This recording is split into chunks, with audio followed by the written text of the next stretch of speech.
A lot of confusion out there about how to frame. Here's how you do it. So you've got your beautiful painting all done, you want to get it in a frame. As long as you're on something thin like this gesso board, you can pop that into the back of any open back frame you've got, just like that. Then you're going to have a tool like this. This is called a point driver. All you do, press it firmly against the edge of your frame and bam. Go all the way around and you're all framed up. Okay, in this instance, I have a rather large painting. It is 30 inches by 40 inches. So I know that that means that the inner dimension of my frame, not the outer dimension from the outer edges, but the inside dimension needs to be 30 by 40 or whatever your canvas is. And then you just pop it in just like you did the flat gesso board.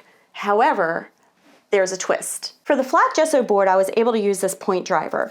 But in this case, I have a little bit different situation because I've got a thicker canvas and only a little bit of space here. So look what happens. When I pop the canvas in there, it sticks up above the surface of the frame.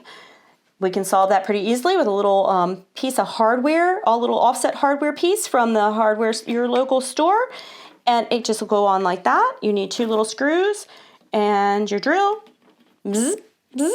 I do recommend before attaching the offset hardware that you drill some pilot holes with a very small drill bit, making sure not to go through the front of your frame. Be very, very careful that your screws, your bit, everything is not going through the front. I have done that before. It's not cool.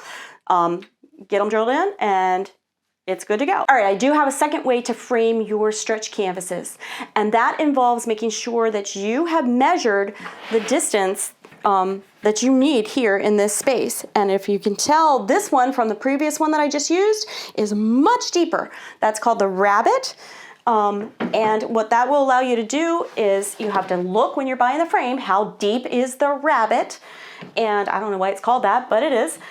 And this time, look, I've got plenty of space here for the canvas that I have, and bam, back to the point gun.